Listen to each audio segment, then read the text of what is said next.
¿Qué tal? Muy Iniciando buenos grabación. días a todas y a todos. Bienvenidas y bienvenidos a este diplomado en epistemología.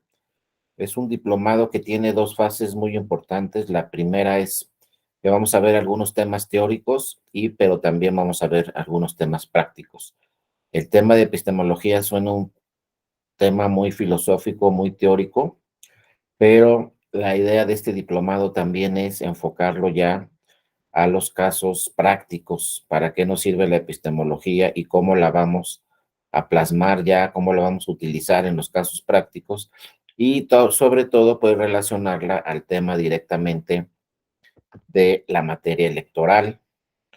Yo soy Darío Mora Jurado, soy profesor investigador de la Escuela Judicial Electoral y conmigo van a ver las primeras sesiones. En estas sesiones pues vamos a ver algunos temas, les digo, teóricos y también vamos a ver algunos temas prácticos. Ya posteriormente con mis demás compañeras y demás compañeros, pues van a ver otros temas todos relacionados, obviamente, con la materia de la epistemología. Les agradecemos mucho aquí en la Escuela Judicial Electoral que quieran participar en este diplomado. Acuérdense, es muy importante su participación. Pueden ustedes participar no solamente al término de la sesión como comúnmente se realiza, pueden participar en estos diplomados pues en cualquier momento de la sesión. Pueden poner una manita en la pantalla o pueden poner un comentario en el chat o simplemente pueden abrir el micrófono y con todo gusto las escuchamos y los escuchamos y participamos en todos estos temas que, si bien es cierto, como les decía, son temas de la filosofía, pues después son temas pues que nos sirven ya en la práctica y que lo vamos a ver en estas sesiones y también en otras. Pues ya la actividad del Tribunal Electoral también comúnmente se ha enfocado a aplicar este tema de la epistemología. Vamos a ver el desarrollo, ¿no?, de la historia de esta materia, cómo es que se ha creado y para qué, cuál ha sido su funcionamiento, pero después lo vamos a enfocar directamente a lo que realiza el Tribunal Electoral y cómo relaciona también el Tribunal Electoral pues esta materia o esta ciencia con las actividades, ¿no?, de la materia del Tribunal Electoral, del INE, y pues también pues vamos a ver cómo esta materia pues también implica también en temas no solamente profesionales, sino temas académicos, y también inclusive es una ciencia que tiene mucho que ver también en la materia personal. Es decir, el diplomado nos va a servir para todo. Ojalá en realidad sea de utilidad para ustedes, ojalá les guste, ojalá se vayan con nuevas ideas, con nuevo conocimiento terminando este diplomado. Esa es la idea, de que comencemos con unas ideas y terminemos con otras, pero también pues debatir, ¿no? Un momento dado, si tienen cualquier comentario que tengan, pues insisto, sería muy importante su participación. Y bueno, aquí en la Escuela Judicial Electoral les damos la bienvenida a todas y todos. También quiero decirles que yo en lo personal, pues todas las presentaciones en las cuales doy pláticas o sesiones, se las hago llegar. Esta presentación que vamos a ver el día de hoy y las que vamos a ver y las láminas que vamos a ver mañana y pasado, que voy a estar yo con ustedes, pues ahí está mi correo electrónico, que es darío.mora@te.gov.mx. Ahí está mi correo electrónico a sus órdenes. Me pueden escribir y, por ejemplo, lo que vamos hoy, mañana y el viernes, pues con todo gusto yo se los hago llegar a donde ustedes me escriben a mi correo, yo les contesto el correo, haciéndoles llegar esta presentación, con todo gusto, ¿no? Terminando el viernes la sesión, me escriben a mi correo electrónico y en cuanto yo tenga oportunidad, pues con todo gusto les hago llegar esta presentación, ¿no? Pero pues bienvenidas y bienvenidos, insisto, y ojalá sea de utilidad pues las sesiones que vamos a ver durante este diplomado, ¿no?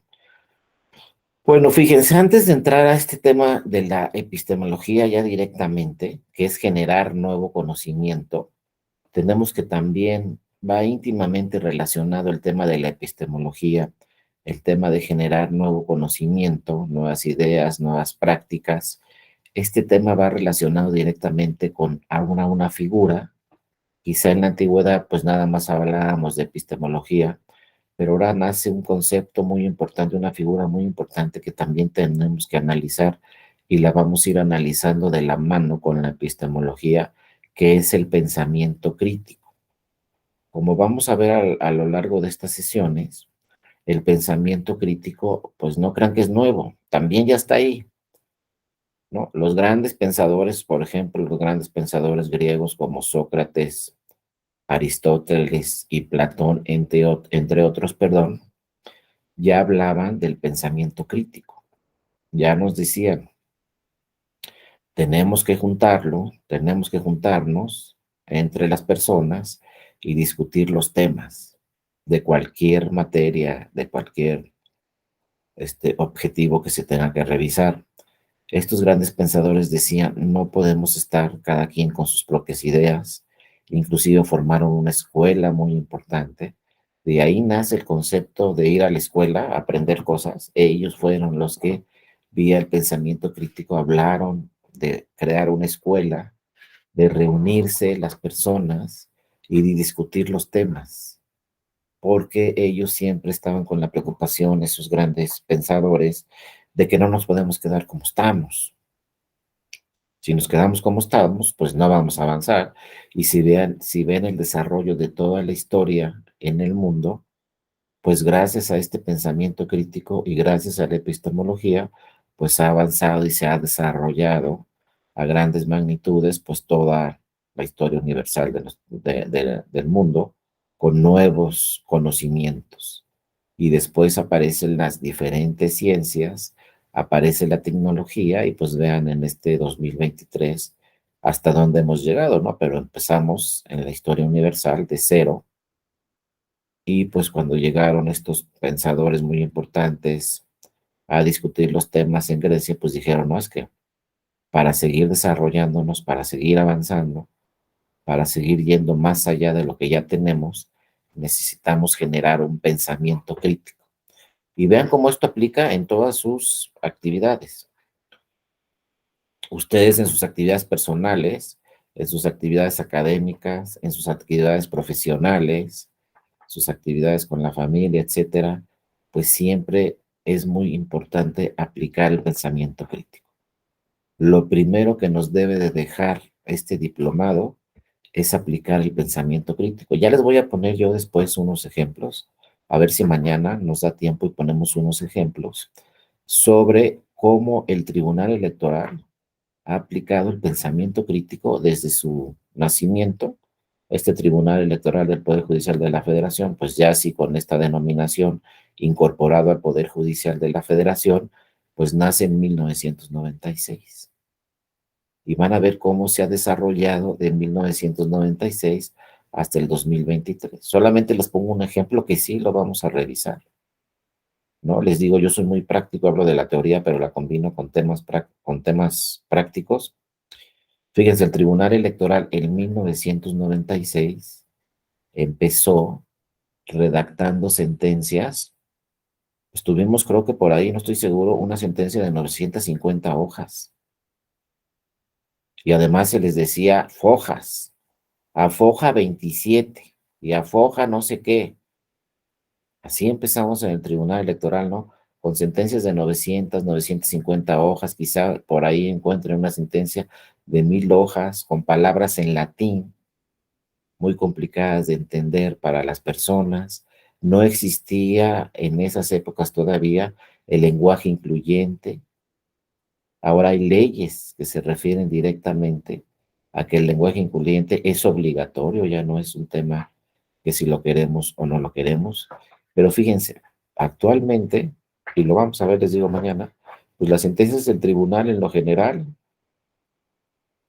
tienen lenguaje ciudadano, tienen lenguaje incluyente, son muy comprensibles, y bajó el Tribunal Electoral de sentencias de 950 hojas a 25, pero no es en México, ¿no?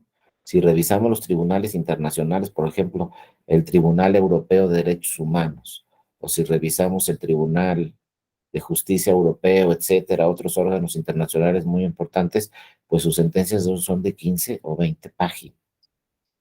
Es solo un ejemplo del pensamiento crítico. Entonces, bueno, ¿qué nos dice el pensamiento crítico, no? En primer lugar, el primer concepto muy importante. El pensamiento crítico, ¿cuál es su objetivo? Pues generar nuevas ideas, de lo que sea, para resolver el problema mediante nuevas interpretaciones, mediante nuevas inferencias que arrojen nuevas conclusiones. Entonces, Sócrates, Aristóteles y Platón tenían esa filosofía muy importante. Dijeron, vamos a generar una escuela. Claro, en esos tiempos, ¿no? Con condiciones completamente distintas. Para ellos generar una escuela era reunirnos, ¿no? Los especialistas en algún tema el que ustedes quieran y discutirlo. Si no se discute el tema, ya viene desde Grecia, fíjense. Si no se discute el tema, no vamos a ir más allá. Y yo puedo tener unas ideas y quizá unas ideas muy brillantes y las mejores del mundo, pero si no las discuto, no se van a implementar. Y dos, si no discuto esas ideas, ¿yo cómo voy a saber en el futuro si estoy bien o estoy mal? Nunca discutí esas ideas. Y vean cómo esto, el margen para practicarlo, pues es muy grande. Puede ser en lo personal, puede ser en lo académico o puede ser en lo profesional. Ahora, nos cuesta mucho trabajo porque tenemos una cultura en donde yo ya lo estudié, yo estoy seguro que está bien y nos cuesta trabajo someterlo a la discusión.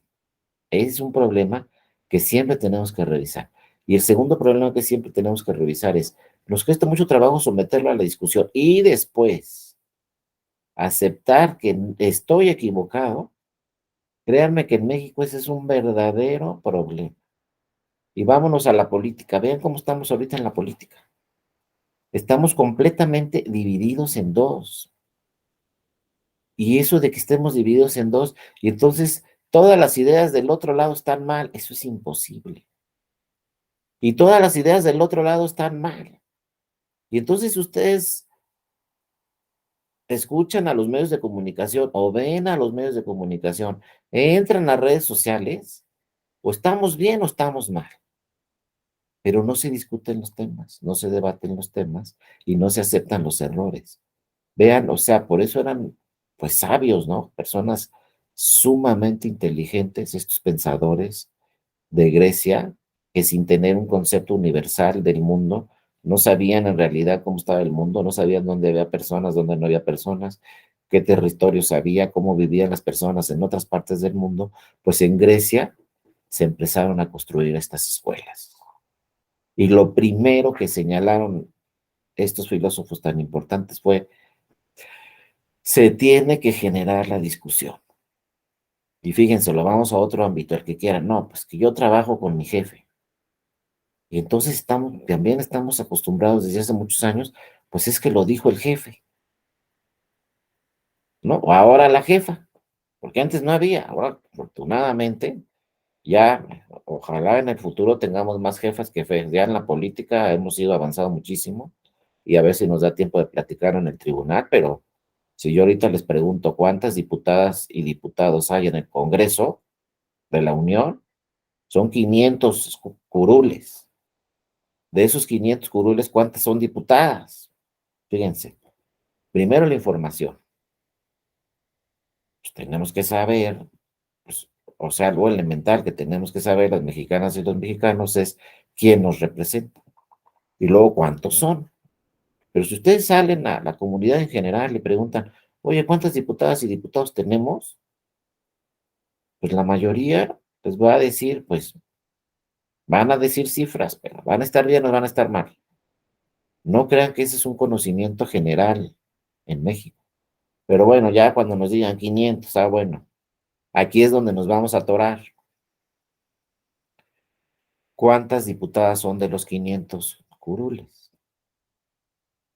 Y entonces ya después que se haga una investigación y se analice todo el tema y se discuta y lleguemos a ver si también lo podemos platicar, lleguemos a ver y escuchar las razones, nos van a llamar mucho la atención si lo estudiamos, por qué son 250 diputadas en este momento Pues de entrada les puedo decir porque el Tribunal Electoral, así como lo escuchan, ha trabajado 20 años con acciones afirmativas hasta que esas acciones afirmativas las plasmó en la Constitución y ahora ya no son acciones afirmativas. Ahora ya es un principio que está en la Constitución que se llama principio de paridad. Y gracias a muchísimas sentencias desde hace 20 años, atendiendo un pensamiento crítico, pues gracias a todas esas sentencias, y a luego cuando empezaron a llegar las legisladoras, empezaron a meter nuevas iniciativas de ley, etcétera, trabajando todo esto con pensamiento crítico, pues ahora en este momento podemos decir que son 250 diputadas. De los 500, la mitad son mujeres legisladoras y la mitad van a generar iniciativas de ley, mujeres. Y al ser mujeres, pues van a generar iniciativas de ley favorables para las mujeres. Pero además se arman los debates ahí en el Congreso de la Unión, discuten, que es lo que decía Aristóteles y Platón y Sócrates, discuten los temas y ¿saben qué? En muchos casos, las diputadas convencen a los diputados de aprobar una serie de normas que antes no se tenía la menor idea que se iban a aprobar todas esas normas. Por ejemplo, constantemente en la Cámara de Diputadas y Diputados se aprueban normas relacionadas con acciones afirmativas, pero de otros temas, ¿no? Como personas en situación vulnerable, las personas que están en prisión, las personas que pertenecen a una diferente orientación sexual, los jóvenes, los adultos mayores, las comunidades, las personas que pertenecen a comunidades indígenas. Todo eso ha trabajado el Tribunal y la Cámara de Diputadas y Diputados del Senado de la República desde hace 20 años para ir incorporando al Congreso de la Unión diversas representaciones.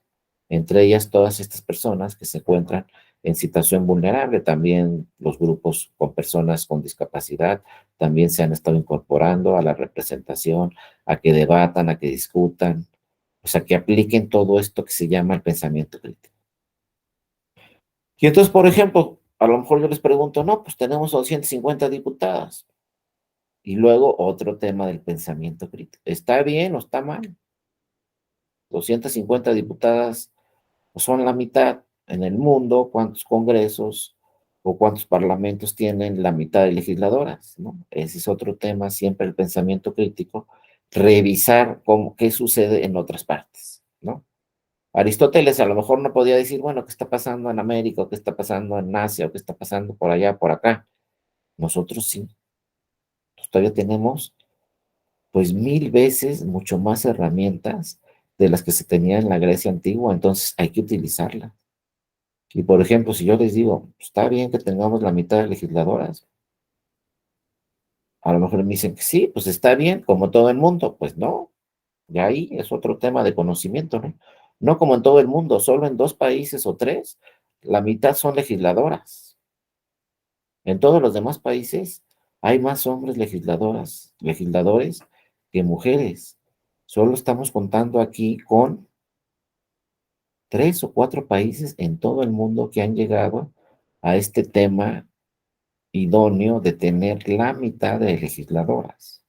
Entonces no crean que es normal. Si nos asomamos a Estados Unidos, hay más legisladores. Canadá, más legisladores. Latinoamérica, la mayoría de los países, más legisladores. Europa, más legisladores. Las democracias más avanzadas como Estados Unidos, Canadá, Alemania, el Reino Unido, etcétera, hay más hombres que mujeres en todos esos países. Y México les pone el ejemplo y les dice, pues miren, aquí se trabajó 20 años entre legisladoras, ejecutivo federal, tribunales, todo lo que quieran, las mujeres con sus grupos, etcétera. Se ha trabajado muy fuerte, pero tenemos 250 diputadas y vayan ahí a la Cámara de Diputadas y Diputados, cuéntenle y son 250. Ahora nos vamos al Senado de la República. ¿Cuántos escaños hay en el Senado de la República? Porque acuérdense que en la Cámara de Diputados y Diputadas se llaman curules, en el Senado de la República se llaman escaños. Si yo les pregunto también, el tribunal, también, las legisladoras, los legisladores, durante 20 años trabajaron en este sentido. O sea, empezamos con una senadora, luego dos en el siglo pasado. Luego ya decían, híjole, mira, hay 5 senadoras ya. No, hombre, pues ya estamos del otro lado. 10, 15, 20, 30. En este momento, ¿cuántas senadoras y cuántos senadores hay? Fíjense, hace 2 semanas, que es otro tema que también a ver si nos da tiempo de discutirlo. Hace 2 semanas el INE organizó una elección extraordinaria para una senaduría en el estado de Tamaulipas. Porque ahí, fíjense, también se los platico rápido lo que sucedió en Tamaulipas. Pues ahí llegó un senador con su senador suplente, ganaron la elección, ¿no? En el 2018 y llegó el senador propietario, el senador suplente. Bueno, el senador propietario, de repente a los 2 años por ahí, dijo, no, pues quiero competir para gobernador, compitió para gobernador, ganó, dejó al suplente. Y bueno, luego este suplente entró en funciones y desafortunadamente el año pasado tuvo un accidente y falleció. Y entonces se quedó ahí, pues la vacante de ese escaño. No había propietario ni suplente, entonces la ley dice, pues que se tiene que convocar una elección extraordinaria. Se convocó a una elección extraordinaria y pues ganó, ¿no? El mismo partido político que había ganado en el 18 y entonces se incorporó, bueno, ganó un candidato hombre hace 15 días y se incorporó al Senado de la República un nuevo hombre senador. Entonces, si yo les pregunto en este momento, pues a ver, platícanme, díganme cuántos escaños hay en el Senado de la República, pues 128. Pero ojo, de esos 128, ¿cuántos escaños son de mujeres? Otra vez el tema, ¿no? En atención al pensamiento crítico y a todo lo que se ha trabajado, etcétera, pues de esos 128 escaños, ¿cuántas son mujeres? ¿Y saben cuántas? 64. ¿Cuántos son hombres? 64. Exactamente también tenemos ahí y se cumple de una forma muy importante con este principio de paridad de género. También en el Senado de la República. Entonces ya les quedó muy difícil a todos los demás, fíjense, estoy hablando de todo el mundo, ya les quedó muy difícil a todos los países en el mundo, pues compararse con México, porque en México, en los dos órganos parlamentarios más importantes del país, como es la Cámara de Diputadas y Diputados y el Senado de la República, en ambos órganos tenemos una paridad de género exacta. O sea, si lo quieren hacer a propósito, créanme que es en chino, porque eso depende de la votación de la ciudadanía, no depende de nadie más. Si la ciudadanía no vota por las mujeres, no van a llegar las mujeres. Por más que el tribunal le ordene, como sucedió en el pasado, al partido político, registras 30% de mujeres. Pues si no gana, no gana. El tribunal nomás puede llegar hasta allá. ¿No? ¿Sabes qué? Te ordeno, partido político, que registres 30% de mujeres en tus candidaturas. Después pasaron los años y dijo el tribunal, te ordeno, partido político, que registres 40% de candidaturas. Pero faltaba que la ciudadanía votara por las mujeres. Y empezó a votar la ciudadanía por las mujeres. Y después, ya cuando llegaron las mujeres a estos órganos, al Senado y a la Cámara de Diputadas y Diputados, reformaron la Constitución atendiendo a este tema del pensamiento crítico, generaron discusiones, por ejemplo, las senadoras con los senadores, se armaron los debates y las senadoras, fíjense, convencieron a los senadores de crear una nueva norma y después se volvió a generar el pensamiento crítico, se volvió a generar la discusión y dijeron, sí, va a haber una nueva norma, pero a nivel constitucional. Ya no lo va a decir la ley, ahora lo va a decir la Constitución. Y los senadores, híjole, no hacían. Y bueno, se convencieron los senadores, se convencieron los diputados, también se tuvo que convencer a los congresos en los estados a todos los diputados que integraban los congresos en los estados. Bueno, las mujeres legisladoras convencieron a los hombres legisladores, reformaron la Constitución en el 2014 y en el 2014 plasmaron en la Constitución paridad de género total, paridad de género en candidaturas del 50%. Entonces, a partir del 2014, todos los partidos políticos tienen que registrar 50% de candidaturas mujeres, de mujeres, tanto propietaria como suplente. Pero imagínense, se tuvo que cambiar la cultura política de un país para empezar a registrar mujeres y después que esas mujeres ganaran las elecciones. Todo esto es vía pensamiento crítico, ¿eh? Todo esto que les estoy es puro pensamiento crítico. No quedarnos como estamos. Cuando las mujeres empezaron a ganar las elecciones, porque la ciudadanía empezó a votar por las mujeres, pues empezaron a reformar también las leyes. Y luego dijeron, no es suficiente la ley, vamos a reformar la Constitución. Y empezaron a negociar con los hombres legisladores. Esto es pensamiento crítico. Si ellas hubieran dicho, pues ya llegamos al Senado, ya soy senadora, a todo dar, estaríamos mal. Siguieron trabajando y siguen trabajando en el Senado de la República para seguir fortaleciendo a este grupo que se encuentra en una situación vulnerable todavía, que son las mujeres. Porque si bien es cierto, el Congreso de la Unión tiene exactamente 50% de mujeres, pues hay muchos otros temas de las mujeres que se tienen que seguir revisando. Y por ejemplo, lo que sucedió posteriormente es que esto, como no se ha modificado completamente la cultura política en nuestro país, pues cuando llegaron las mujeres a diversos cargos de elección popular, llegaron presidentas municipales, llegaron diputadas, regidoras, etcétera, pues esto generó una nueva figura que se está revisando muy a fondo y se está discutiendo, que se llama, pues, violencia política en razón de género. Que hayan llegado las mujeres a ejercer diferentes cargos en la política de nuestro país, pues a muchos hombres no les ha gustado y se ha generado el tema de violencia política en razón de género.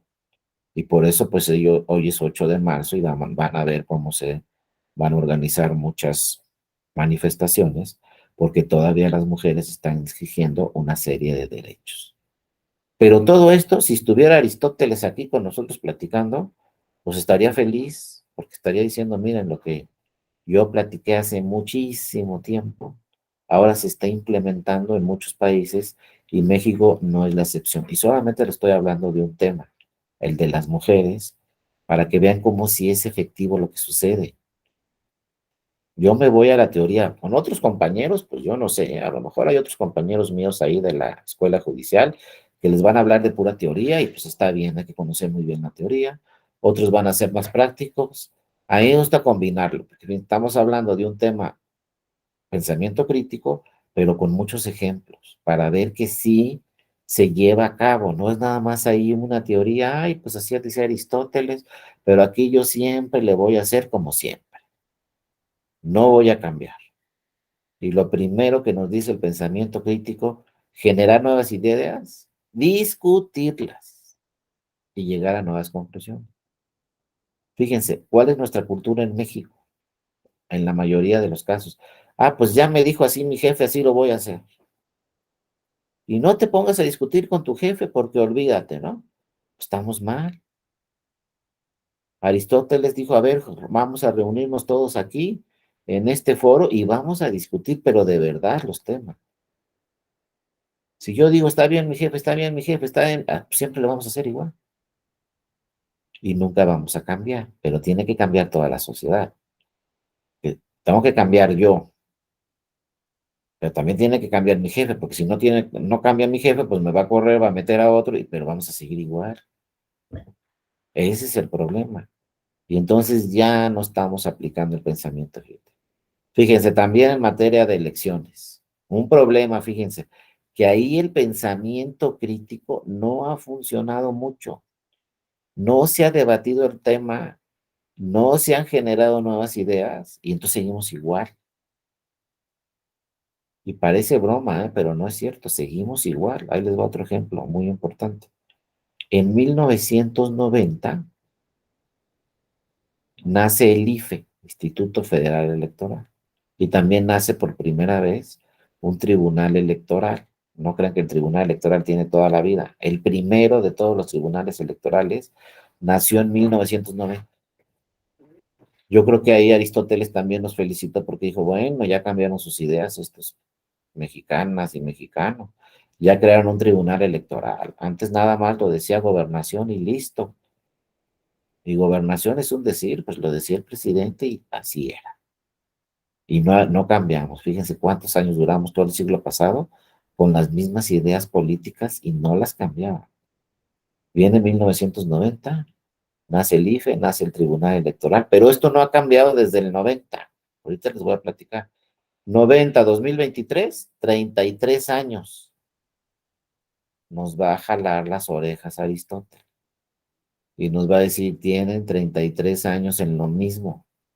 ¿Qué es lo que está pasando en México y por qué tienen 33 años en lo mismo? Si ya tienen un instituto, ya tienen un tribunal, cambiaron todo el diseño electoral.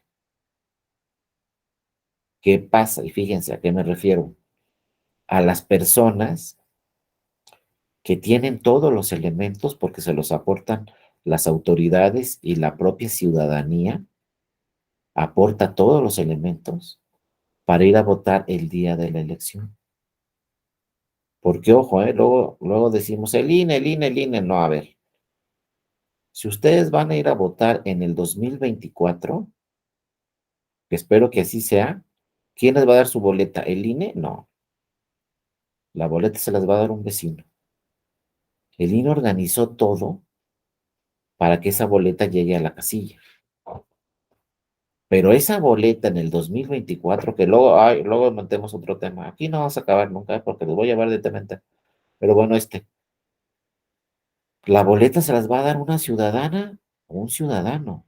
Ellos les van a dar la boleta. Pero luego decimos el IFE, el IFE, el IFE, el INE, el INE, el INE, sí, pero quien está en la casilla todo el día somos nosotros, la ciudadanía. Quien les va a dar la boleta somos nosotros, la ciudadanía.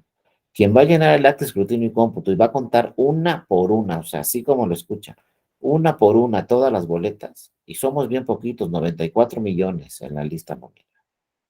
Pues quien va a contar las boletas de esos 94 millones, es más, en el 24 vamos a hacer 95 o 96 millones, quien van a contar una por una, no crean que 96 millones de boletas, 96 millones de boletas por 5 elecciones, o por 6 elecciones, o por 4 elecciones. ¿Quién va a contar una por una todas esas boletas? La ciudadanía. ¿Quién va a dar los resultados? La ciudadanía. O sea, fíjense que en primera instancia, ¿quién dice quién ganó y quién perdió? La ciudadanía. Y si nadie impugna, nadie alega ese resultado, pues los resultados nos los dieron nuestros vecinos y nuestras vecinas. Ellos hicieron toda la labor en la jornada electoral. Ellos obtuvieron los resultados, se fueron al INE, el INE nada más va a decir, ganó este y perdió este. Entonces vean cómo todo se desprende directamente de la ciudadanía en primer lugar, ¿no? Pero ¿cuál es el problema que les digo que tenemos desde 1990 hasta 2023, donde el pensamiento crítico no está funcionando? Fíjense, en el 91, el IFE se estaba estrenando en 1991 con la primera elección federal y dijo, pues vamos a crear aquí también un órgano de estadística donde se lleve toda la estadística, toda la historia de las elecciones. Y entonces dijo el INE, hijo, 91, pues sí, no nos fue tan mal, pero tampoco nos fue tan bien. ¿Y qué dijo el INE? Primero, pues a todos les dimos credencial. Creamos una nueva lista nominal, ya tenemos la lista nominal. Una vez que teníamos la lista nominal, le repartimos credenciales a todas las personas en el 91 tenían su credencial ahí lista, fue gratuita, inclusive en el 91 se empezaron a dar cuenta todas las personas que esa credencial también les servía como identificación. ¿Y qué es la identificación oficial en nuestro país? Y entonces esa credencial hace las veces de un documento para votar y ejercer nuestros derechos políticos, pero esa credencial también hace las veces de un documento de identidad. El único documento que tenemos todas las mexicanas y todos los mexicanos para identificarnos es la credencial para votar por fotografía. Bueno, en el 91 el IFE empezó a sacar sus estadísticas y dijo, bueno, muy bien, todos tienen credencial, sí lo logramos. Fueron muy pocos los casos en donde no logramos generar una credencial para una persona. Pero yo les digo, no me acuerdo del dato, pero yo creo que en el 1991, yo creo que 98% o 99% de las personas que estaban en la lista nominal, en la primera lista nominal de esos años, tenían su credencial para votar, porque fue la novedad y todos dijeron, vamos por nuestra credencial para votar. 1991, primera elección, que era federal nada más de diputaciones federales. Bueno, fíjense, teniendo todas las personas su credencial, votó, ¿qué quieren? 50% de las personas.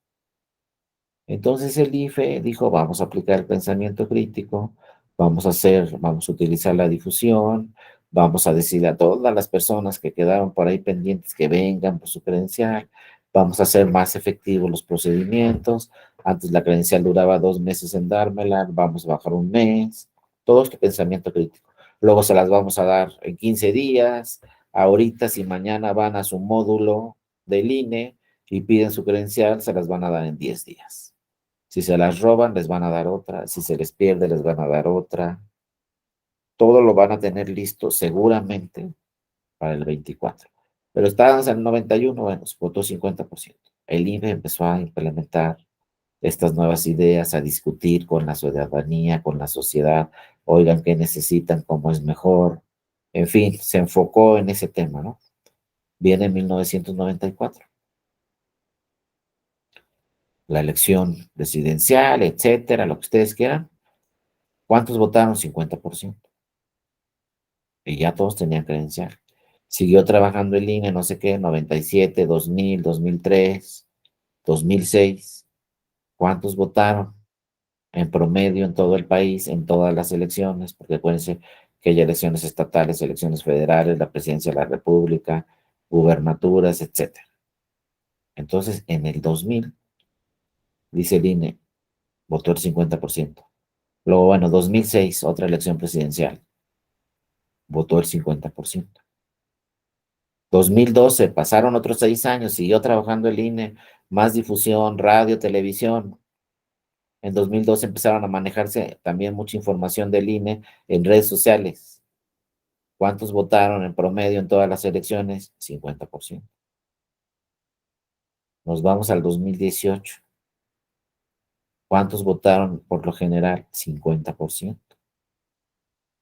Nos vamos, por ejemplo, a las últimas elecciones estatales del 2022. En el 2022 hubo elecciones en 6 entidades federativas.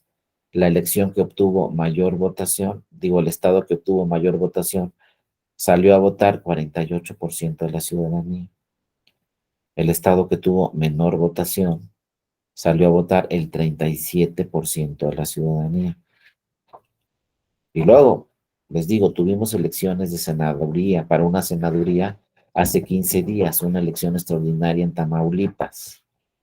La última elección federal que hemos tenido, y yo creo que va a ser la última elección federal hasta el 2024, ¿no? Porque así lo establece la ley, ya no puede haber elecciones extraordinarias.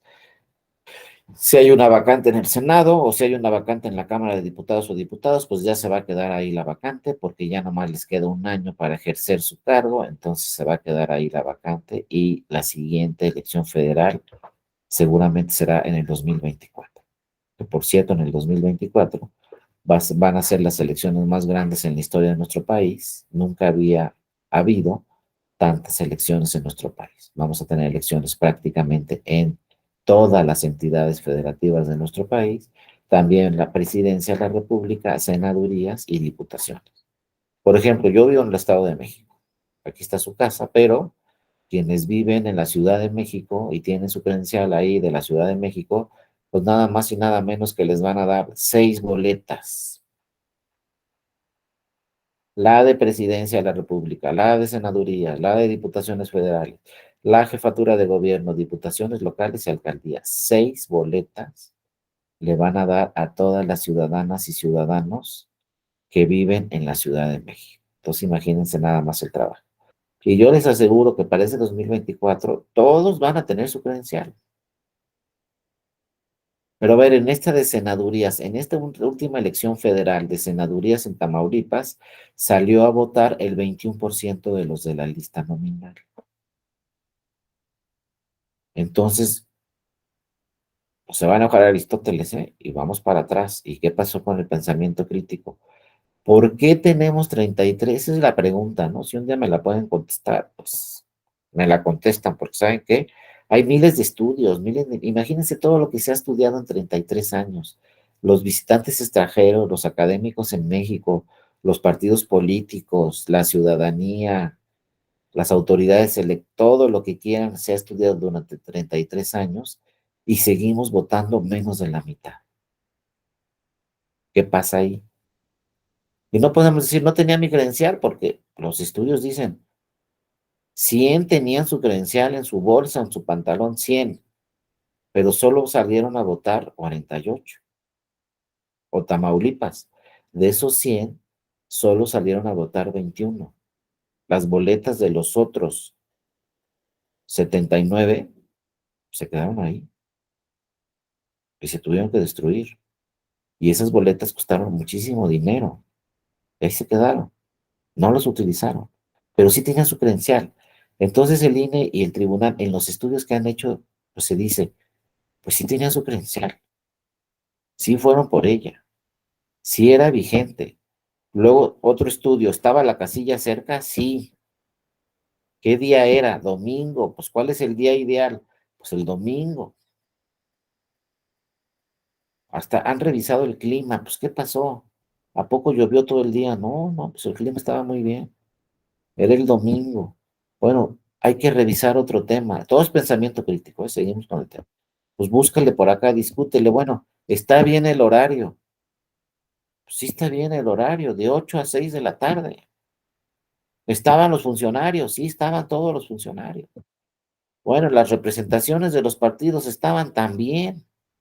Entonces, ¿qué pasó? Sí, adelante, Luis Octavio. Buenos días, bienvenido, te escuchamos, adelante. Sí, buenos días.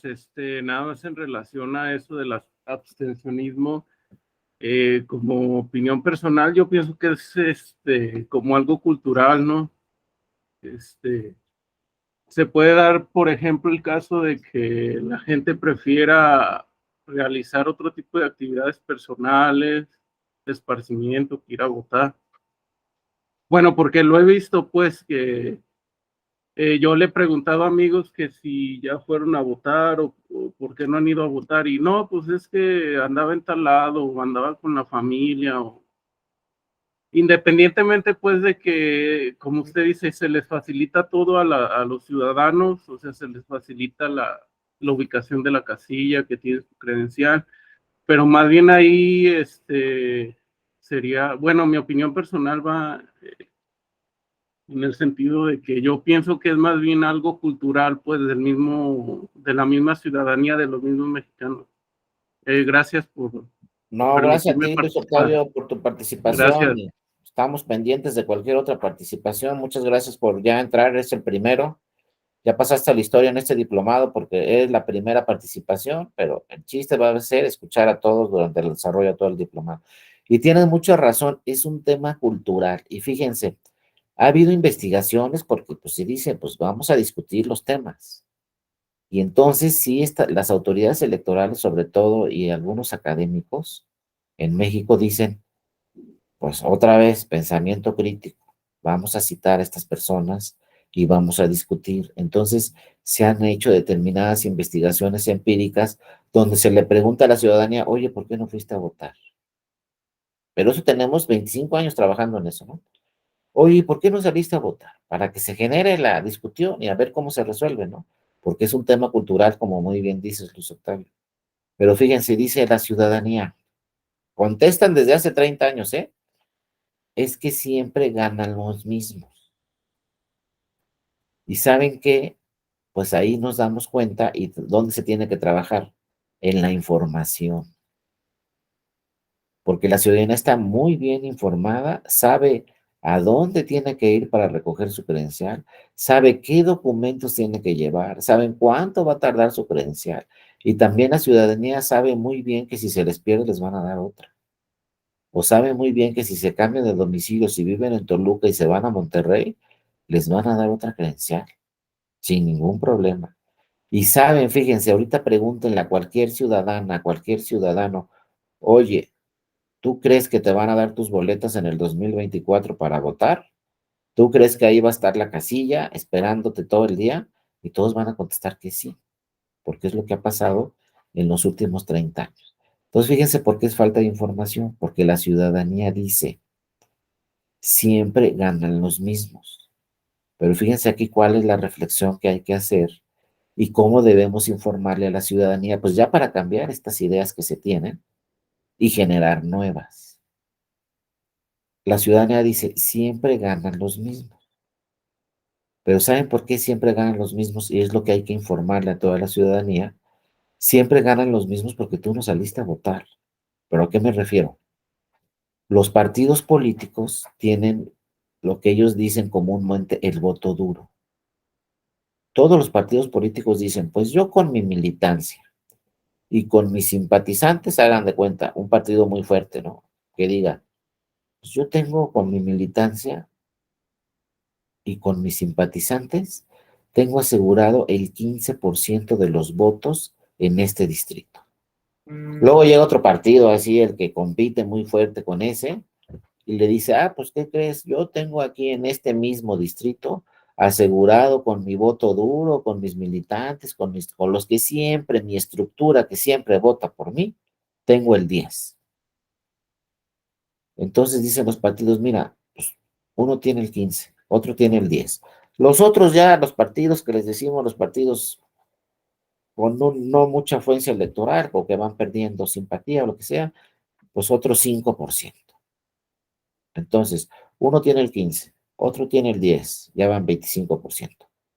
Otro tiene, entre los demás partidos, se dan el 5, ¿no? Va el 30, quedándonos bajos, ¿eh? Porque hay partidos que tienen 25% ellos solos. Pero a ver, un distrito así normal. Estamos hablando de un voto duro de todos los partidos, así muy bajo, ¿eh? Pero imagínense que no trabajaron mucho con sus estructuras y está asegurado el voto duro de todos esos partidos del 30%. Entonces los partidos dicen, sobre todo el que va en primer lugar, que tiene el 15% del voto duro, dice, oye, pues aquí, con que no salga a votar la ciudadanía, yo ya gané. Fíjense, el partido dice, yo ya tengo asegurada la elección con mi 15%. La única forma de perder es que salga el 20% más de la ciudadanía. Entonces, si en esa elección sale, por ejemplo, a votar el 35% de la ciudadanía, pues el 30% son las estructuras de los partidos. Entonces los partidos dicen, ah, todo salió como estaba planeado y mi estructura es la más fuerte y gané con mi estructura. Y ojo, la chamba de los partidos pues es generar estructuras, generar militancia y generar simpatía. Ellos están en su trabajo. Pero el partido dice, pues si aquí sale a votar el 40%, yo con mi 15 ya gané.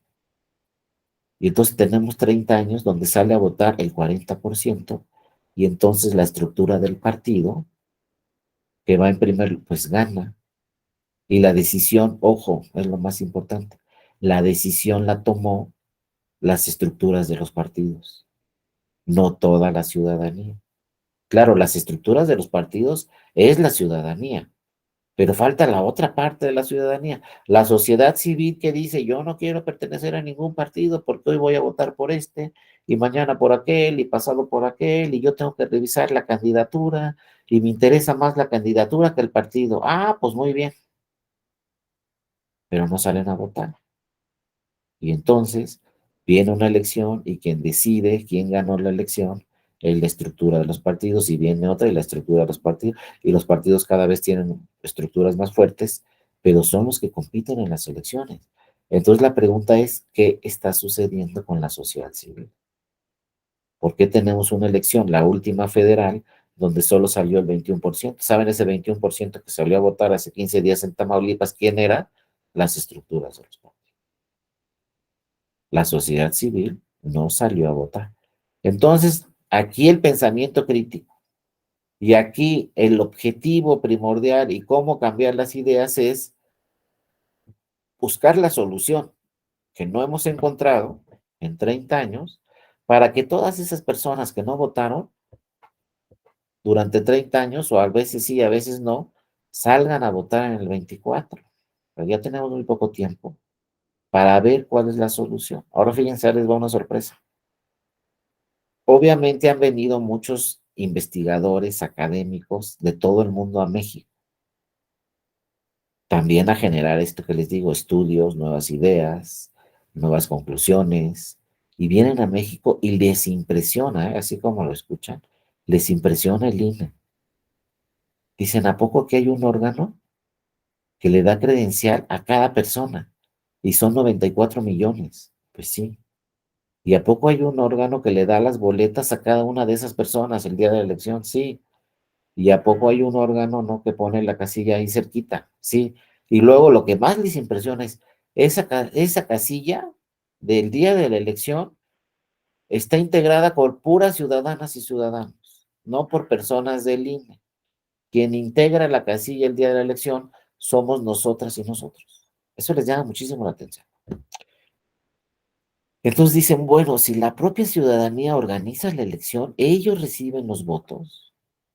Yo no voy a llegar con el presidente o la presidenta a la casilla y me va a decir, yo trabajo en el INE, ¿no? Me va a decir, ¿qué crees? Yo vivo aquí a 3 casas de la tuya y hoy voluntariamente acepté venir aquí al INE y trabajar para obtener los resultados de una elección.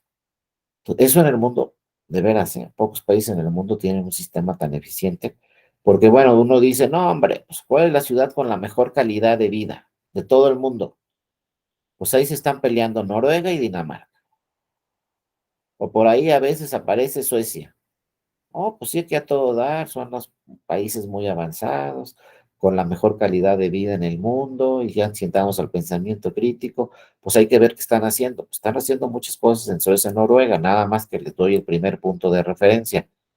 En Noruega o en Suecia son 5 o 10 millones, todo el país de personas. Entonces es más fácil organizar una elección, por ejemplo, para 4 millones de personas, que es todo un país europeo, a organizar una elección para 95 millones de personas. No va a ser igual, ¿no? Entonces en México, por eso les digo, llama tanto la atención a los europeos, que en México no somos 4 millones, somos 95 millones, y de todos modos se celebra ahí la elección. Pero bueno, les decía, estos académicos que vienen a México y estudian, atendiendo a esto del pensamiento crítico, pues llegan a México y sí dicen, pues vamos a ver aquí por qué no está votando la sociedad civil, o votan muy pocos de la sociedad civil. Y entonces fíjense lo que han arrojado esos estudios. Ya tenemos como 10 años con esos estudios. Y nos dicen, pues miran, aquí haciendo un estudio empírico, revisando, discutiendo, ojo, con la ciudadanía. Otra vez regresamos a Aristóteles, se discute con la ciudadanía. ¿Y saben cuáles son las conclusiones? Hay muchos estudios que dicen, cuando se genere el voto electrónico, va a subir la afluencia de la votación. Y cuando ustedes generen voto electrónico, van a empezar a tener elecciones con 70%, con 80%, con 90% de participación. Entonces, ¿cuándo se iba a imaginar uno que el problema era el voto electrónico? Que los jóvenes, sobre todo, cuando les dicen la casilla está aquí a 3 cuadras, lo primero que dicen, bueno, ¿y por qué no está aquí en la computadora? Fíjense, hace poco, un amigo que tengo en Culiacán, me dice, no, pues yo en última elección salí a votar y dije, bueno, le dije a mi hijo, pues acompáñame a votar. Y su hijo tenía 10 años, ¿no? Entonces acompañó a su papá a votar, nunca había ido a una casilla, no sabía ni de qué se trataba, pero ya le explicó su papá, mira, tengo que ir a votar por esto y esto y esto, y vamos a votar por estos cargos, y tú cuando tengas 18 años también vas a poder venir aquí a votar, etcétera, ¿no?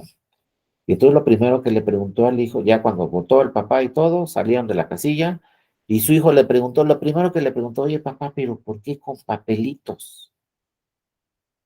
¿Por qué lo hacen tan complicado? Y luego le preguntó su hijo. Y dos, oye papá, ¿y por qué además de con papelitos? Pues imagínate si se pierden esos papelitos. ¿O qué tal si empieza a llover? ¿O qué tal si llega una persona y se lleva los papelitos? O sea, papá, ¿por qué no inventan ya una aplicación y desde el celular? Eso lo dijo pues una persona de 10 años. Entonces, los investigadores, los que hacen este tema, discutirlos, pues haciéndole investigaciones empíricas a la ciudadanía, pues resulta que la ciudadanía contestó, cuando pueda votar desde mi casa, cuando pueda votar desde una computadora, o mínimo, cuando pueda votar desde una urna electrónica, voy a votar. Ahí sí seguro voy a votar. Si me dices, ve a la casilla, ya lo voy a pensar. Y si llego a la casilla y hay una fila, lo voy a seguir pensando. Y si está el sol muy fuerte, entonces lo voy a seguir. Entonces vean cuál es el problema. Uno decía, pues difusión, hay que informarles, hay que decirles, pero ¿saben qué? El INE dice, es que la difusión sí está, todos tienen credencial. Pues quiere decir que sí están enterados, ¿para qué es esa credencial? Y tan están enterados que vienen aquí a las oficinas del INE y ven y piden su credencial. Y saben que el primer objetivo de esa credencial es votar. Y saben cuándo va a votar. No hay ningún ciudadano, por ejemplo, en el 2024, no va a haber ninguna ciudadana, ningún ciudadano que diga, la elección presidencial es este día. Todos van a saber. Y todas van a saber qué día hay que votar el 24 para la elección presidencial en el 2024. Y fíjense, todas y todos van a tener su credencial. Entonces, pues hay que desarrollar estos temas. El tema que nos está diciendo las investigaciones a fondo, generando este pensamiento crítico y esta discusión y aceptar lo que nos dice, que es muy importante el pensamiento crítico, porque a lo mejor nos dicen electrónico, no hombre, ¿cómo creen? Están mal y cuánto nos va a costar y se va a caer el sistema como en el 1980. No, no, no, eso no es pensamiento crítico.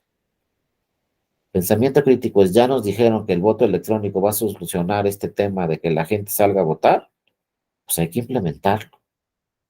Que tiene muchos problemas el voto, sí, también tiene muchísimas ventajas. Ahorita que se está discutiendo por las diputadas y diputados, no, que cuesta mucho el INE, que no sé qué, que no sé cuánto. Bueno, ¿quieren reducir costos? Voto electrónico. Van a reducir muchísimos costos. Esa es una nueva idea. Entonces, fíjense, se discutió el tema desde hace un año con este plan B, con esta nueva reforma electoral, se discutió muchísimo el voto electrónico porque se tenían todos estos datos. Ahí sí hubo pensamiento crítico, hasta se pasaron de pensamiento crítico, ¿no? Porque las discusiones luego muchas veces se ponían ahí muy tensas.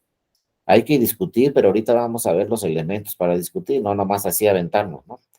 Bueno, se dio una discusión fuertísima en el Congreso de la Unión en este plan B porque muchos querían incorporar el voto electrónico y solucionar el problema. Y saben que esta discusión, este pensamiento crítico, generar nuevas ideas en el Congreso de la Unión, ¿saben qué decidieron todas las legisladoras y legisladores? Sí hay que implementar el voto electrónico. O sea, si en algo sí se pusieron de acuerdo, porque en la mayoría de los puntos no estaban de acuerdo, pero si en algo sí estaban de acuerdo en todo el poder legislativo, era implementar el voto electrónico. Pero como fueron discutiendo otros temas y discutiendo otros temas electorales y otros temas electorales, y luego querían reforma constitucional, no se logró, quedó en reforma legal, total, se empezó a comer el tiempo, la reforma electoral, se empezaron a acabar los tiempos, acabar los tiempos, acabar los tiempos, y no incorporaron el voto electrónico para el 24. ¿En qué quedó la cosa?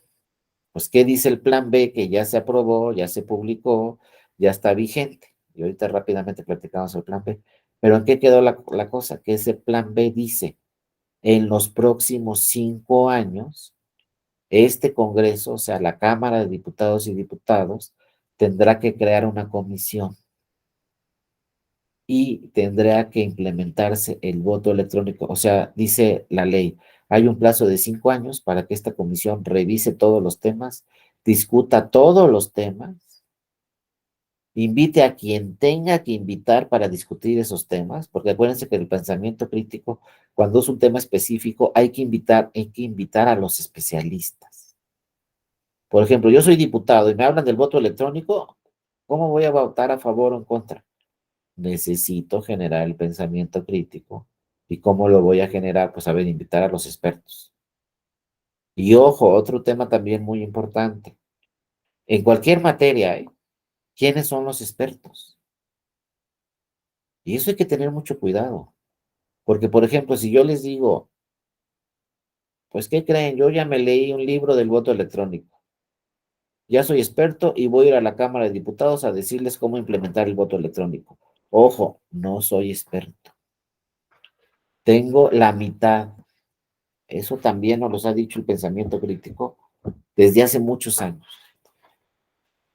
No soy experto, tengo la mitad que tengo la teoría, pero para ser un verdadero experto, invitarlo a que dé su opinión y se discuta su opinión y se pueda defender este experto o experta, lo que sea, tengo que tener la teoría, pero también la práctica.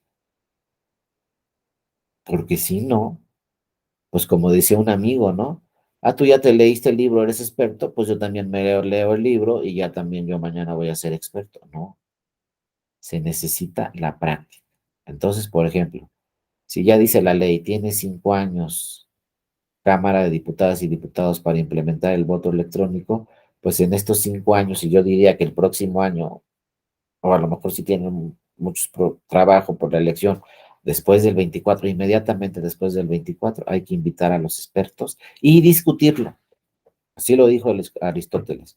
Discútanlo a fondo. Ahora, ¿quiénes son los expertos? Y esto sirve para cualquier tema, ¿eh? Lo que ustedes quieran. El experto va a ser el que lo ha implementado. Así de sencillo. Oye, por ejemplo, si yo les digo, quiero aprender a redactar una sentencia en materia electoral, pues ese curso no me lo tiene que dar un profesor en materia electoral. Me lo tiene que dar un secretario de estudio y cuenta que todos los días tiene un expediente y redacta una sentencia. Él me tiene que dar ese curso. Él es el experto, porque el libro todos lo tenemos. Y por ejemplo, por ahí puede haber un manual para redactar sentencias. Ese también todos lo tenemos. Pero el experto, ¿saben quién es? Al que le pusieron el expediente en su escritorio y le dijeron en 3 días tienes que redactar una sentencia. Y ya después lleva 500 expedientes en su escritorio. Pues ese es el experto. Entonces, voto electrónico. Pues ¿a quién invitamos? Pues por ejemplo, pues a los de Brasil. Autoridad Electoral de Brasil. La Autoridad Electoral de Brasil tiene 22 años organizando elecciones vía voto electrónico. La última elección presidencial en Brasil se llevó a cabo el año pasado. El que ganó, el candidato ganador le ganó al que quedó en segundo lugar por un punto porcentual. Pero como fue la elección voto electrónico, no sucedió nada. Y dijo, ganó este, perdió el otro, y todos aceptaron los resultados. Y fíjense, la diferencia fue de un punto porcentual. Pero afortunadamente ahí lo salvó el voto electrónico. Imagínense a Brasil, que ahí la lista nominal de Brasil es de 130 millones de personas. Imagínense esa elección de Brasil del año pasado con 130 millones de personas, si el voto hubiera sido vía boleta de papel. Imagínense hacer recuentos y cuidar paquetes y cuidar boletas de 130 millones de ciudadanas y ciudadanos con un resultado de 1% la diferencia entre primero y segundo lugar. Imagínense todo lo que hubiera sucedido en Brasil si el voto no hubiera sido electrónico. Yo creo que ahorita seguirían las impugnaciones o lo que ustedes quieran. Entonces, pues, ¿qué tiene que hacer la Cámara de Diputados y Diputados? Crear una comisión para implementar el voto electrónico y esa comisión tiene que invitar a los de Brasil. Pero, ¿qué nos decía Aristóteles en el pensamiento crítico? También invita a la oposición, o sea, a los que piensan diferente, para que se genere la discusión. ¿Qué les digo con esto? A ver, invito a los de Brasil, perfecto. Me van a decir lo de Brasil, aquí todo ha sucedido muy bien. Ah, bueno, pues ya tengo a Brasil. No. Otro punto muy importante del pensamiento crítico y de la epistemología, que finalmente la epistemología quiere decir generar nuevo conocimiento, como el pensamiento crítico. ¿Qué tiene que hacer ahí la comisión de la Cámara de Diputados y Diputados? Invitar a Brasil, pero ¿saben qué? También a Holanda o a Alemania. ¿Por qué? ¿Qué pasó en Holanda o en Alemania? Fracasó el voto electrónico. Y entonces van a venir los de Holanda, van a venir los de Alemania, van a venir los de Brasil nos van a explicar qué han hecho para que no tenga problemas el voto electrónico, y los de Alemania nos van a decir por qué falló el voto electrónico en Alemania, y los de Holanda también nos van a decir por qué falló el voto electrónico en Holanda, cuando en Holanda y Alemania hay internet en todo el país. En Brasil no hay internet en todo el país. Todas las zonas rurales de Brasil, muchas zonas rurales de Brasil, no tienen internet. En Alemania hay internet en todo el país y resulta que falló la elección vía electrónica en Alemania, y en Brasil tienen 22 años y no ha fallado. Entonces vamos a generar la discusión. Los alemanes van a decir, no, es que pasó todo esto y todo esto, pero ya lo arreglamos. Y Brasil les va a decir, pues nosotros tenemos 22 años, pero luego les van a decir los alemanes, oye, pero ya para qué urna electrónica, pues ya que voten desde sus aplicaciones, desde su tableta, desde su computadora, pero luego va a decir Brasil, no, tú, por ustedes porque son millonarios, pero en Brasil hay muchísimas personas que no tienen ni celular, ni internet, ni computadora. Y empieza la discusión. Pero si esa discusión la tenemos en México, pues México va a decir, pues yo tengo algunas cosas de Brasil y tengo algunas otras cosas de Alemania. Porque en Alemania todos están identificados, en México también. En Brasil, pues lo usan la urna electrónica, pero no el voto vía internet. Entonces salen todas las ideas, se generan todas las ideas, se genera el debate para cuál va a ser el final, el último objetivo de este pensamiento crítico, pues implementar el voto electrónico, que les digo, ya no nos alcanzó para el 24, porque así dice el plan B. Ahora, ojo, el plan B también generó discusión, pero está bien que se discuta, que se debata, que se revisen todas las nuevas legislaciones del plan B, cuáles están bien, cuáles están mal. Entonces, ojo, el plan B ahorita está en una etapa 2, así como yo le digo. Ya la aprobó el Congreso, el plan B, pero ahora es impugnante la Suprema Corte. Entonces hay que esperar qué dice la Suprema Corte del plan B. Si la Suprema Corte dice es vigente porque es conforme a la Constitución, entonces sí va a aplicar esto de los 5 años para implementar el voto electrónico.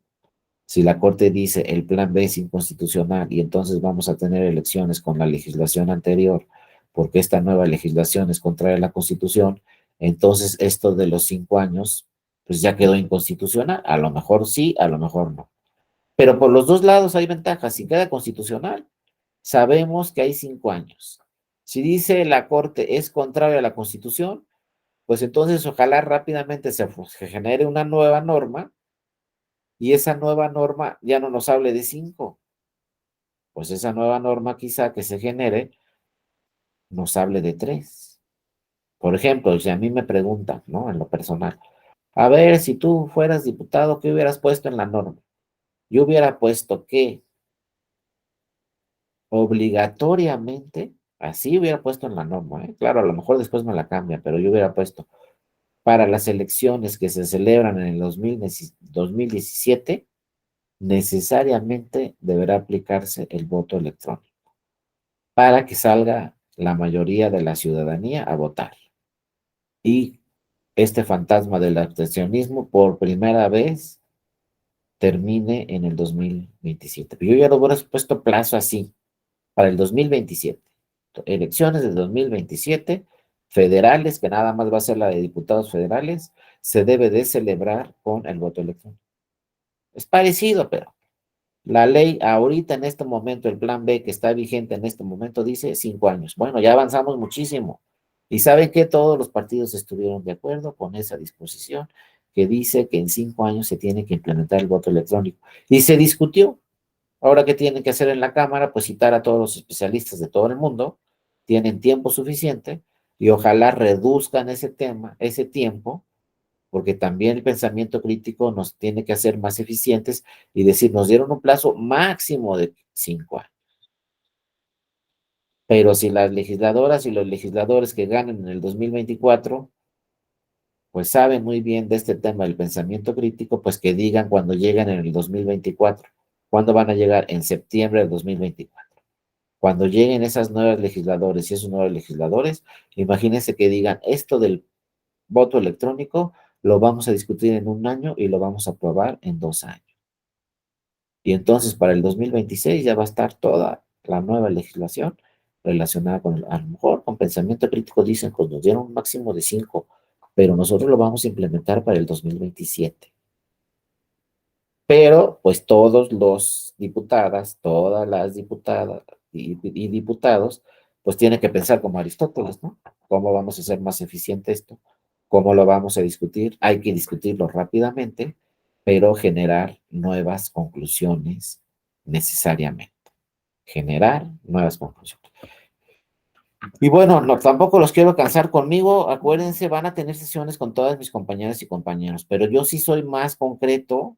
Me gusta, pues, no estar hablando 2 horas, pero lo que se puede decir en 2 horas, mejor decirlo más rápido y muy claro, ¿no? A veces me sale claro, a veces no me entienden nada, pero la idea es que nuestras sesiones, pues, terminen un poco antes, pero sí se revisen todos los temas a fondo, ¿no? El día de hoy ya nada más vamos a ver los 4 elementos que tiene que tener un pensador crítico rápidamente. Con eso terminamos y ya veremos mañana pues algunos otros temas. Como les dije, todas estas láminas que estamos viendo, si ustedes me escriben el viernes después de la sesión del viernes, o creo que también tengo sesión, no me acuerdo bien, pero creo que también tengo sesión con ustedes el lunes. Entonces, una vez que terminemos todas las sesiones, de aquí al lunes, o si quieren antes, pero yo les sugiero que de aquí al lunes, terminando esa sesión, me escriben a mi correo electrónico y con todo gusto yo les hago llegar esta presentación tal cual. Si por ahí nos faltaran 2, 3 láminas de revisar o lo que sea, yo todo modo les mando la presentación completa a su correo electrónico, me escriben a mi correo y yo les contesto enviándoles directamente toda la presentación. Bueno, ¿cuáles son los elementos del pensamiento crítico? Ya vimos generar nuevas ideas, debatir esas nuevas ideas y generar nuevas conclusiones.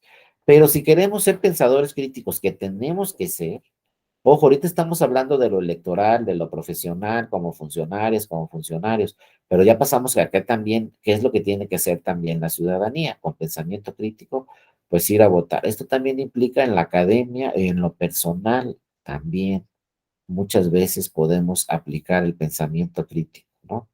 ¿Cuántas veces nos preguntan, oye, ¿por qué no te gusta esa comida? No, no me gusta porque desde chiquito no me la como. Bueno, a lo mejor hoy la pruebo y ya me gusta y ya me la como.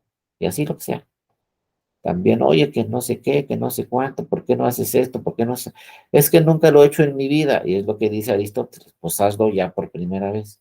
Esto que nunca has hecho en tu vida, hazlo por primera vez. No, ahí les pongo un ejemplo así, medio curioso. Oye, ¿por qué no te echas un licuado con brócoli? No, hombre, si el brócoli es malísimo, pues a ver, inténtale.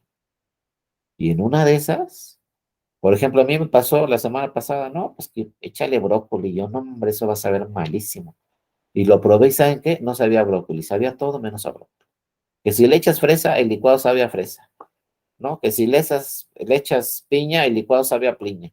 Que si le echas plátano, el licuado sabe a plátano. Y ahí por ahí echas 2, 3 brócolis, va a seguir sabiendo a plátano el licuado. Entonces, fíjense, hasta eso aplicamos el pensamiento crítico. Entonces yo dije, ah, caray, pues sí le voy a echar brócoli al licuado, total ni sabe. Pues lo mismo sucede, pero tenemos que tener, fíjense, esto también lo trabajó, ahorita lo han trabajado expertos muy importantes en el mundo, pero esto ya lo decía Aristóteles, por eso les digo, no hay que irnos tan lejos. Aristóteles ya nos decía, hay 4 elementos que debe de tener el pensador crítico. Primero, aquí está claramente, la humildad. O sea, olvídense de la soberbia. Si somos soberbios y yo sé todo y a mí nadie me corrige, estamos completamente perdidos y no vamos a avanzar y no vamos a generar nuevo conocimiento, ¿no? Si me pongo ya así de caprichudo, no voy a probar el brócoli, pues no lo voy a probar. Entonces, los beneficios del brócoli no me van a servir de nada porque no lo voy a probar. Lo mismo en lo profesional, en lo académico. Humildad. Aquí nos dice este autor, Los mejores pensadores críticos pueden equivocarse en sus juicios. De entrada, debemos estar siempre muy conscientes que nos podemos equivocar. Muy importante, ¿eh? Y va para todos, no que yo soy el jefe, pues también te puedes equivocar. Que yo soy el magistrado, también. Que yo soy el presidente de la república, también te puedes equivocar. Cuando una persona cree que ya lo sabe todo, o sea, no quiero ser grosero, pero estamos mal, ¿eh? Estamos mal.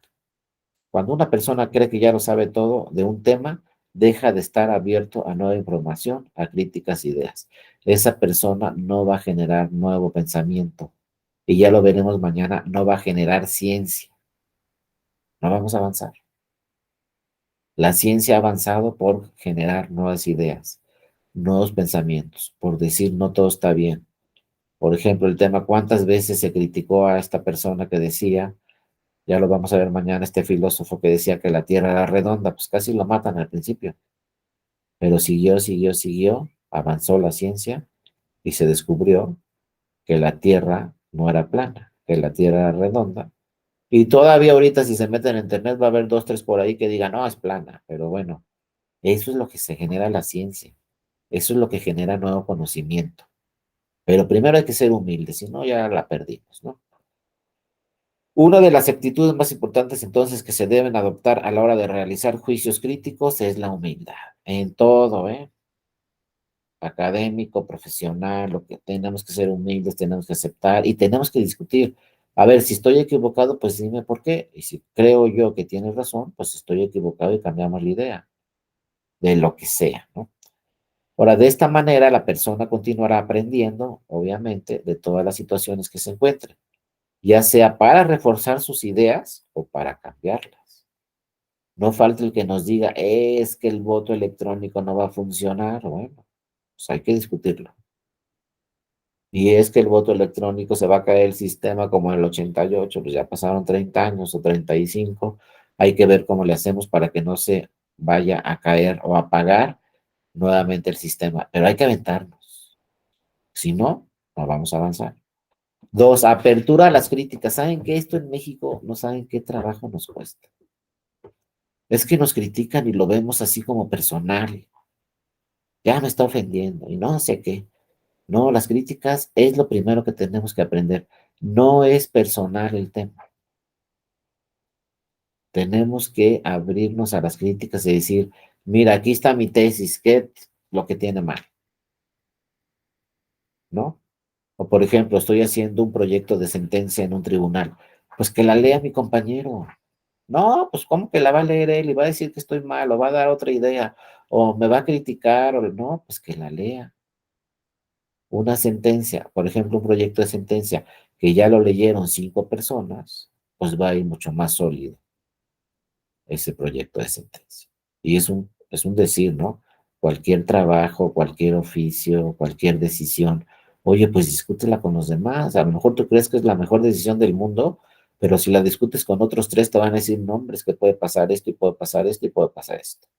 Discutirlo, lo que sea, hasta en la familia. No, no, no, no, pues que hoy comemos aquí, porque yo digo, ya estamos mal. Hay que discutir lo que sea, ¿no?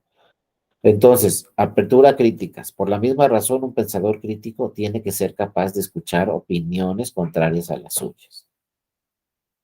Yo quiero voto electrónico, yo no quiero. Ah, bueno, pues vamos a discutirlo, ¿no? Así dice el autor. Sin embargo, esto no significa que tenga que aceptar todo lo que dicen los demás, obviamente. Escucho a los demás y se toma una nueva decisión, pero no tengo en todos los casos por qué cambiar mi decisión. Tengo que defender mi argumento. Pero bueno, tiene que existir esto que nos dijo, insisto, Aristóteles, Sócrates y Platón, retroalimentación. Por eso ellos generaron la escuela. Así nació la escuela. Si ustedes dicen, ¿por qué se llama escuela? Porque es un concepto que nació de esos de la antigua Grecia, donde la escuela decía, pues ahí no había teléfono, ¿verdad? Ni nada. Entonces decía en la antigua Grecia, hay que reunirnos en este lugar. Y esas reuniones se llamaron escuela. Y esa escuela generó nuevo conocimiento. Primero se reunían los expertos en la antigua Grecia. Después la escuela pues tiene su tradición hasta actualmente que los expertos pues le dan esa información a los que no son expertos. O sea, van los maestros y le dan clase a los alumnos. Así se empieza, pero luego ya a determinados niveles, pues ya todos están al mismo nivel. Por ejemplo, en un posgrado, no va el maestro a darle clase a los alumnos del posgrado. Si va un maestro y le dice, esto es así, punto, ese maestro no es un buen maestro, ¿eh? Porque ya estamos a nivel de posgrado, con un mismo nivel de conocimiento. El maestro en un posgrado tiene que decir, vamos a discutir el tema. Y el maestro tiene que decir en un posgrado, pues a lo mejor yo estoy equivocado y tienen razón ustedes. Todo eso necesariamente se tiene que discutir. Pero bueno, retroalimentación, segundo elemento. Tercer elemento, respeto hacia lo, eso es fundamental. Como les decía al principio, todo lo podemos discutir, todo, pero con respeto hacia los demás. Si soy diputada, bueno, yo voy a aprobar esta iniciativa de ley en este sentido. No, pues que está mal tu ley. Bueno, dime por qué, pero todo con respeto, porque si no, todo se pierde y ya no se toma una decisión objetiva. Todo debe ser con respeto, respeto hacia los demás. Como se dice aquí el autor, aunque en muchas ocasiones sus ideas serán más válidas que la de la mayoría de las personas, quizá el pensador crítico debe de respetar a los demás. A lo mejor yo opino eso y otros 20 opinan lo contrario. O a lo mejor 20 opinan así y una sola persona opina lo contrario. De todos modos hay que respetar a esa sola persona.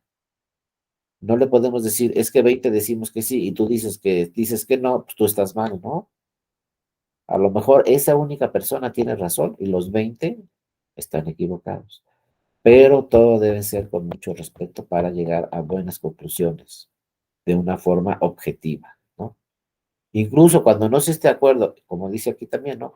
Incluso cuando no se esté de acuerdo con las opiniones de otra persona, no podemos adoptar una actitud hostil, porque eso perjudicará el proceso de conocimiento. O sea, ¿qué nos dice aquí el autor? No lo vuelvas personal, porque entonces ya no llega, ya no es objetivo esa decisión.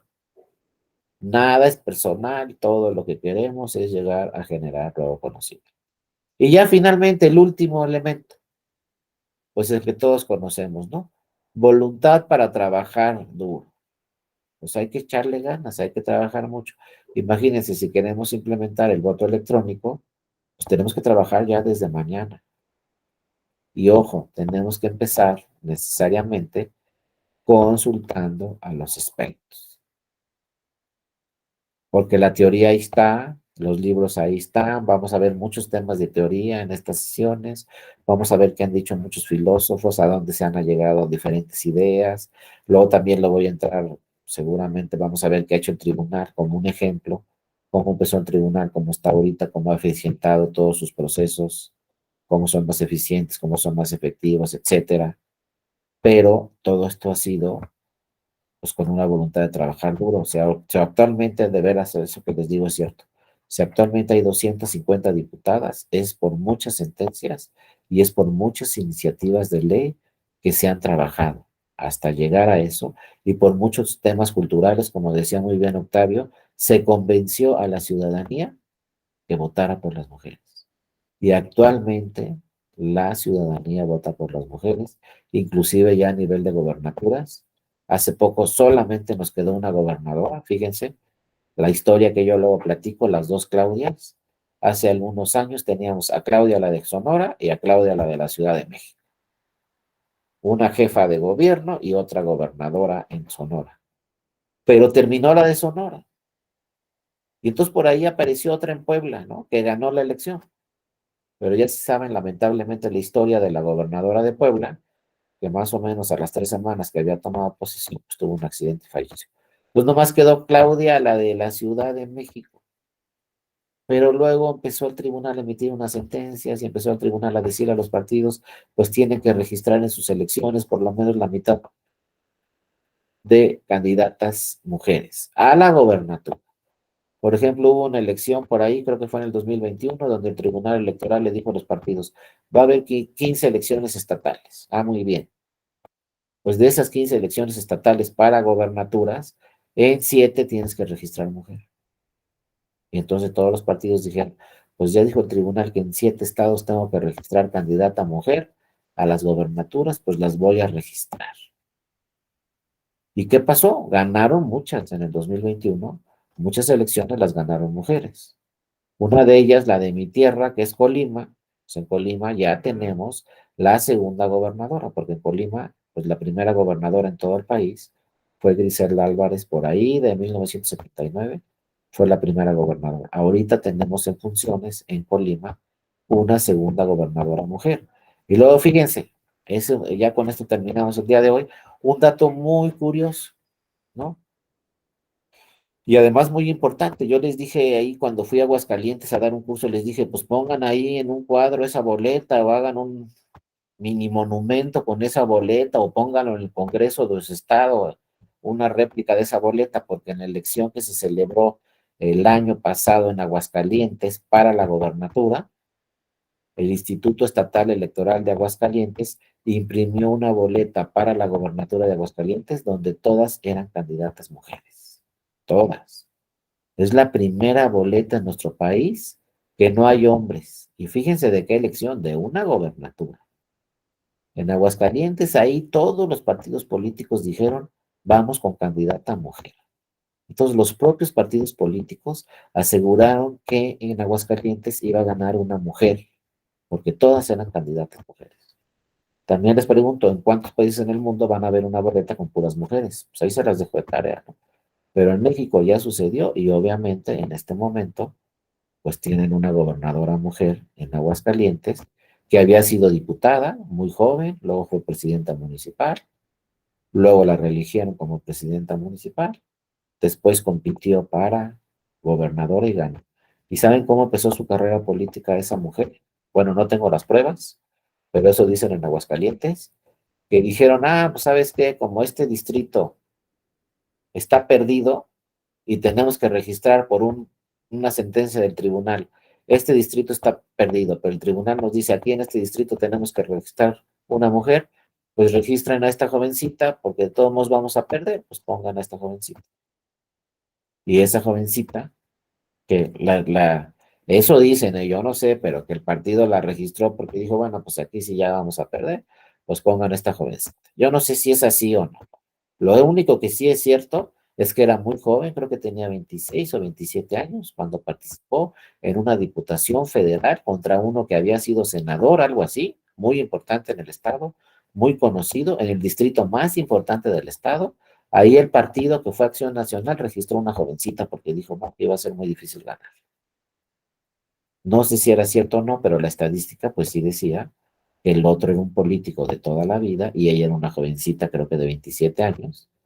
Pues esa jovencita ganó la Diputación Federal porque la ciudadanía votó por ella. Luego ganó una presidencia municipal, la capital de Aguascalientes. Luego se reeligió para la presidencia municipal y ahora esa jovencita es gobernadora, ¿no? Se llama Teresa Jiménez. Ahora es la gobernadora del estado. Pero ¿por qué llegó a ser gobernadora del estado? Porque la ciudadanía votó por ella. Si no, no llega, ¿eh? Entonces, ojo, los hombres y las mujeres han votado por las mujeres y bueno, todo esto se logró en atención al pensamiento crítico, pero a trabajar duro, todas las instituciones han trabajado duro para la paridad de género, el poder legislativo también, etcétera, pero también la ciudadanía, insisto, ha votado por las mujeres y creo que es un tema que va a seguir desarrollándose, que va a seguir ampliándose y van a ver, si no me falla, mi estadística y mi pronóstico, van a ver que en el 2024 se va a seguir votando por las mujeres y van a ver que en el 2024 vamos a tener más gobernadoras en el país. De estar solamente Claudia, la de la Ciudad de México, creo que ahorita tenemos 9 o 10 gobernadoras y van a ver que para el 2024, por lo menos, yo ese es mi pronóstico, nada más el mío, pero yo creo que para el 2024 vamos a alcanzar casi la mitad de estados con gobernadoras. No estoy seguro, pero vamos a tener por ahí de 14, 15, 16 en una de esas más, de 32 entidades federativas. Yo creo que lo vamos a poder llegar pues prácticamente a la mitad de gobernadoras, ¿no? Entonces, bueno, con esto terminamos el día de hoy, compañeras y compañeros. De verdad les agradezco mucho que estén participando en este diplomado. Les voy a dar a todas y a todos la bienvenida. Aquí les dejo mi correo electrónico. No crean que es para este diplomado. Mi correo electrónico siempre va a estar ahí. En la Escuela Judicial Electoral siempre estaré a sus órdenes. Tenemos una oferta académica, seguramente algunos ya lo consultaron, de 18 diplomados, pero si tuvieran alguna duda sobre algún otro tema, alguna jurisprudencia, alguna sentencia, ahorita nos metimos un poco al tema de la paridad de género, quise platicarles un poco de este tema por el día de hoy, que estamos celebrando temas relacionados con las mujeres, ¿no? No celebrando, sino realmente estamos haciendo, no solamente las mujeres, sino también los hombres, una manifestación para que se sigan protegiendo todos los derechos humanos, no los políticos, sino todos los derechos humanos de las mujeres.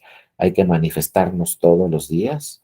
Por ejemplo, el día de hoy en la oficina, ahí en la Escuela Judicial Electoral, pues no va a ir a trabajar ni una sola mujer para que nos demos cuenta en la Escuela Judicial Electoral todo lo que hacen las mujeres en todas las actividades profesionales, académicas, familiares, etcétera, y tomamos conciencia todos los hombres de que pues las mujeres están ahí y debemos de proteger todos los derechos humanos de las mujeres, sobre todo, ya no me meto a lo penal porque eso sí, no me gusta y es muy triste, pero el tema penal relacionado con las mujeres, los feminicidios, todos esos temas son muy complejos.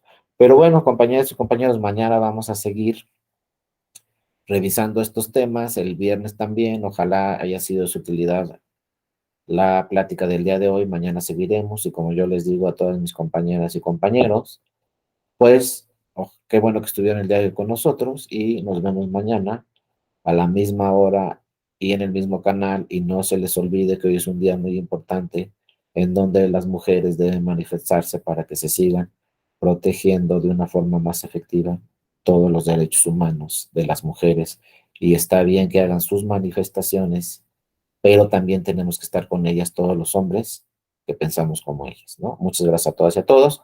Nos vemos mañana, les mando un fuerte abrazo y también le agradezco mucho a mi compañera, la maestra Evelyn, que le dio seguimiento a esta presentación, ¿no?